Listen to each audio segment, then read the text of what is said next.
Selamat siang Bu Berta. Selamat siang Ibu Norma. Gimana kabarnya hari ini Bu? Sehat Bu, sehat. Iya, nampaknya Ibu ceria ya hari ini ya. Iya. Gini Bu, saya dengar Ibu mau coaching hari ini ya. Iya Bu, saya mau coaching hari ini. Jadi saya sebagai observer di sini Bu ya. Jadi sebelum Ibu melaksanakan coaching bersama dengan coach nanti ada beberapa hal yang mau saya sampaikan terkait rubrik penilaian ya. Jadi Ibu harus memahami yang pertama prinsip coaching Bu. Yang pertama itu kemitraan, yang kedua proses kreatif, yang ketiga memaksimalkan potensi dari coaching seperti itu. Selain itu juga Bu, sebagai coach, Ibu juga harus memiliki kompetensi inti. Yang pertama itu present Bu ya, harus hadir secara penuh mendengarkan coachingnya ya. Yang kedua, mendengarkan aktif apa yang disampaikan oleh si coaching ya. Yang ketiga, mengajukan pertanyaan reflektif atau pertanyaan-pertanyaan yang bermakna sehingga si coach nanti mampu menggali potensinya seperti itu. Dan nanti juga Bu, jangan lupa ketika Ibu melakukan coaching, alur percakapannya harus ada alur ceritanya Bu ya. Alur cerita itu yang pertama menentukan tujuan, apa tujuan dari percakapan ini. Yang kedua mengidentifikasi masalah. Yang ketiga rencana aksi, Ibu menggali rencana aksi dari si coach nanti seperti apa. Yang ketiga tanggung jawab ya. Terus yang berikutnya Bu, untuk ini Ibu sudah paham ya? Paham Bu. Iya. Terus sebelum Ibu melaksanakan coach ini ada beberapa pertanyaan yang mau saya sampaikan ke Ibu ya Bu. Kira-kira Bu, sebelum melaksanakan coaching ya, kompetensi apa yang ingin Ibu sampaikan atau yang Ibu kembangkan nantinya kepada si coaching? Kalau saya Bu, kompetensi yang ingin saya kembangkan itu adalah yang pertama mendengarkan dengan aktif, kemudian mengajukan pertanyaan berbobot dengan menggunakan teknik rasa. Ada dua ya kompetensi yang mau Ibu kembangkan ya. Oke, dari dua kompetensi ini apa kompetensi yang secara spesifik yang mau Ibu sampaikan, yang mau Ibu kembangkan? Saya pengen mengembangkan mendengarkan dengan aktif. Itu mau saya kembangkan, sehingga saya mengetahui menggali apa namanya Bu ya, solusi, bisa mendengarkan apa sebenarnya yang menjadi permasalahan dari coach saya ini. Ya, berarti Ibu nanti secara spesifik mau mengembangkan apa namanya kompetensi di dalam mendengarkan aktif. Melalui mendengarkan aktif itu Ibu nanti mampu merumuskan pertanyaan-pertanyaan berbobot kepada si coach gitu ya, sehingga si coach mampu menggali potensinya untuk menemukan solusi yang dihadapi dari setiap permasalahan seperti itu. Oke Bu, yang terakhir Bu, apa sih harapan Ibu, indikator keberhasilan apa yang Ibu harapkan dari proses coaching nanti? Indikator yang saya harapkan Bu, saya ingin menggunakan analitika ya. Di situ saya akan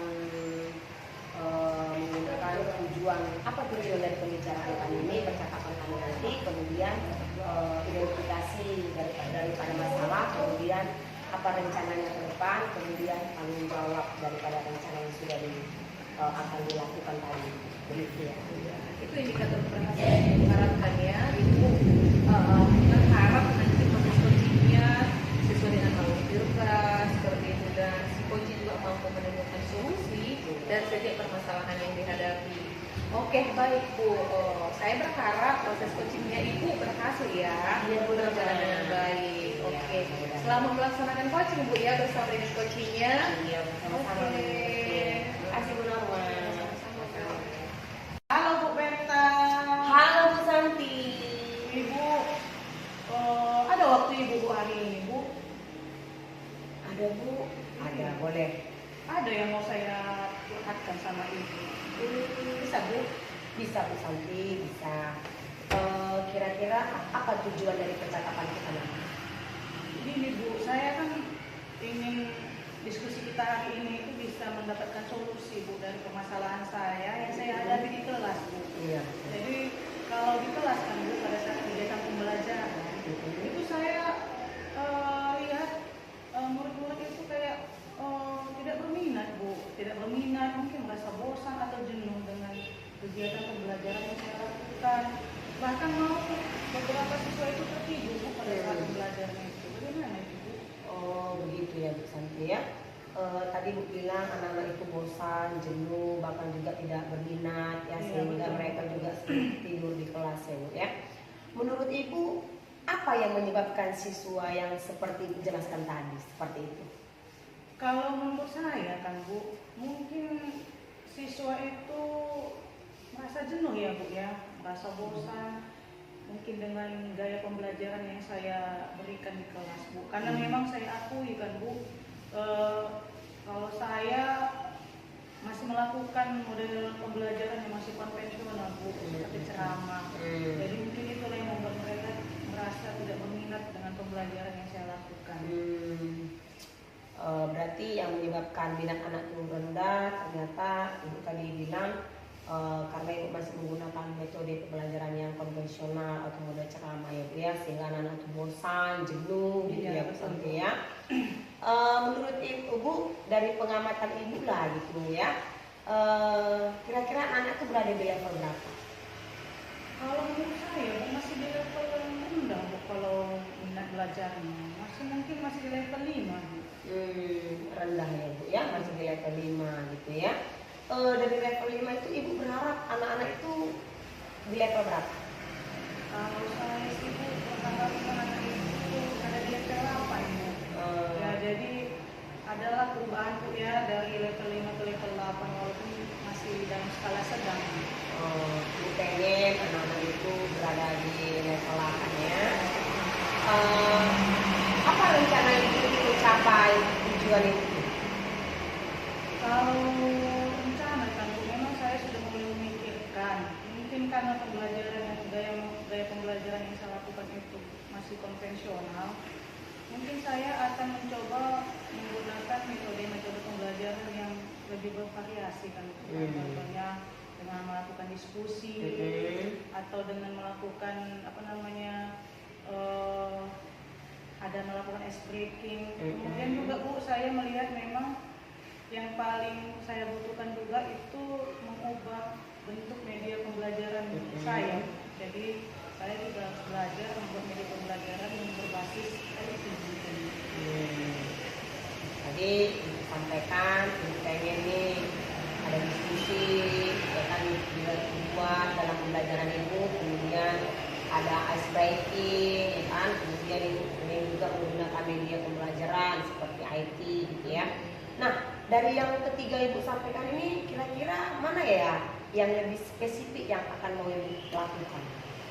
Sepertinya Bu, yang mungkin lebih gampang itu saya pertama menggunakan dulu metode pembelajaran yang bervariasi kan Bu, karena itu yang bisa dilakukan dalam komunitas ini Bu. Kalau membuat media pembelajaran saya harus belajar lagi kan Bu, karena tidak itu dalam waktu sekejap kan Bu untuk membuat dan tahu juga bagaimana membuat media pembelajaran. Jadi metode pembelajaran mungkin yang pertama-tama mesti saya aplikasikan Bu. Oh, ya, metode pembelajarannya. Iya. Kapan Ibu akan memulai menjalankan rencana ini? Kalau saya mungkin hari Jumat besok masuk saya. Mungkin saya sudah mulai mungkin mencoba metode pembelajaran yang lain Bu, yang variasi. Mungkin nanti saya di kelas itu akan melakukan membuat kelompok-kelompok diskusi. Iya. Kemudian supaya anak-anak itu tidak bosan, mungkin diselingi juga dengan SP. Iya ya, gitu ya. Iya. Nah, Bu Santi, kira-kira dari percakapan kita ini apa kesimpulan yang Ibu dapatkan? Jadi kan Bu, mungkin permasalahan yang saya hadapi ini sebenarnya mungkin karena cara pembelajaran saya yang membosankan Bu, karena masih konvensional, masih sistem ceramah. Jadi saya akan mencoba untuk menerapkan Bu metode pembelajaran dengan model yang lain, contohnya diskusi.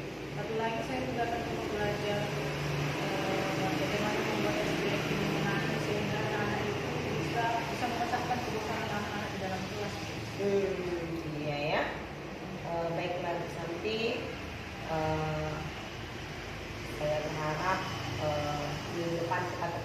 lagi karena saya pengen melihat hasil daripada percakapan kita hari ini ya Bu ya.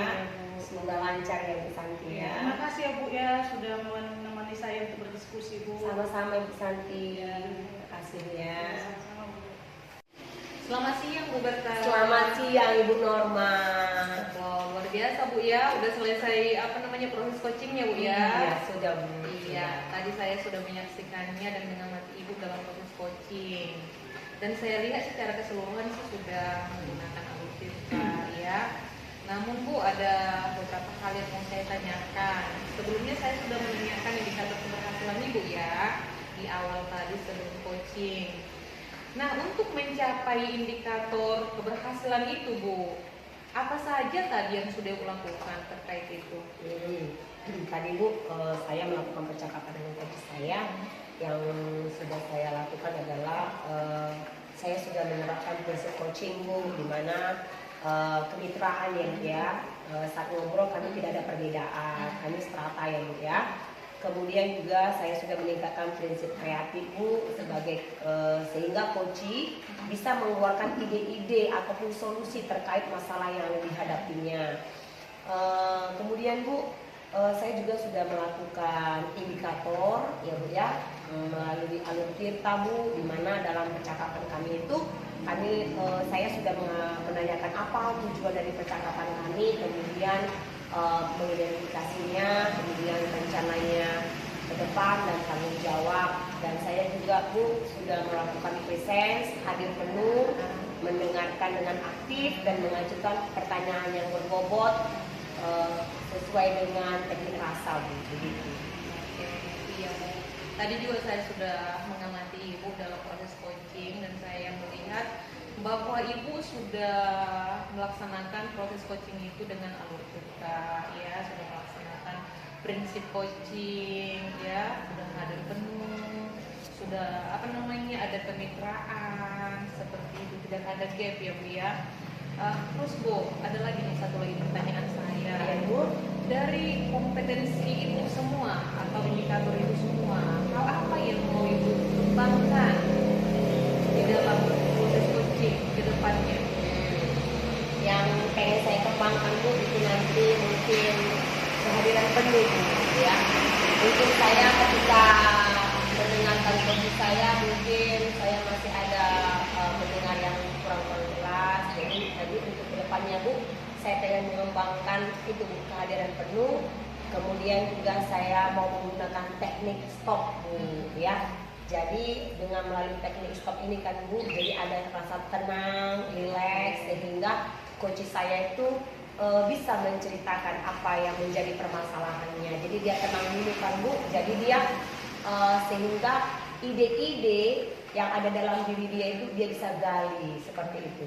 Iya Bu ya, berarti yang mau Ibu kembangkan lagi itu yaitu present, hadir penuh, mendengarkan aktif, dan si coach tadi mampu menggali potensinya ya untuk menemukan solusi terhadap masalah yang dihadapi seperti itu Bu ya. Jadi Ibu tadi sudah menerapkan alur tirta di dalam proses coachingnya Bu ya, dan itu juga saya sudah mengamatinya. Jadi nih Bu, sebagai penutup pembicaraan kita siang hari ini, tadi kita sudah pra-observasi, Ibu juga sudah melakukan observasi terhadap coaching, dan ini kita di pasca observasi. Hal baru apa yang Ibu dapatkan dari pembicaraan kita ini, dari awal, pertengahan hingga akhir ini? Baiklah Ibu Norma, hal yang baru saya dapatkan Bu, saya sebagai coach ya, saya senang ya Bu ya. Kenapa? Karena saya bisa memahami, bisa hadir penuh, bisa mendengarkan aktif terhadap coach saya. Nah, coach saya pun juga sebaliknya seperti itu Bu, dia senang, dia juga menemukan cara solusi dari permasalahannya yang dia alami. Sehingga Bu, mulai dari observasi sampai kepada pasca observasi juga, jadi terjadi Bu sebuah komunikasi hubungan yang baik antara coach dan coachee, sehingga antara coach dan coachee ini menemukan solusi dan jalan keluar dan tidak ada lagi permasalahan begitu. Oh, gitu Bu ya. Begitu juga dengan antara kita ya Bu ya. Iya. Antara kita juga sudah apa namanya komunikasinya sudah baik Bu ya. Karena di awal juga tadi saya sudah menyatakan rubriknya seperti itu dan itu juga Ibu sudah terapkan di proses observasinya. Jadi itu aja Bu ya. Demikianlah pembicaraan kita sore ini. Lain kali kita ketemu lagi Bu ya. Iya. Oke, sampai jumpa kembali Bu. Sampai jumpa Ibu.